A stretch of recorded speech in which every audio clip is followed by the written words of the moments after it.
Hey everybody, it's Neil and I'm heading out biking soon. It's gonna be chilly out, so black isn't gonna be a big deal. So I got myself a nice black biking shirt and it's got a nice zipper. Oops, if I don't drop it, I guess it's by XGC. Got a zipper up here in the front so I can open it up.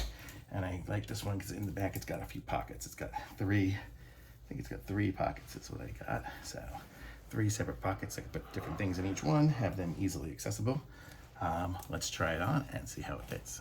This is how it fits. I'm probably close to 175 pounds right now due to the fact that I just had a bunch of pizza. So that's it. Fits good. Seems to zipper good. Doesn't have, you know, I like it with a little bit of space in here. If I was doing some heavy duty road biking, I might want it a little tighter, but I'm going mountain biking. I can easily reach the pockets in the back.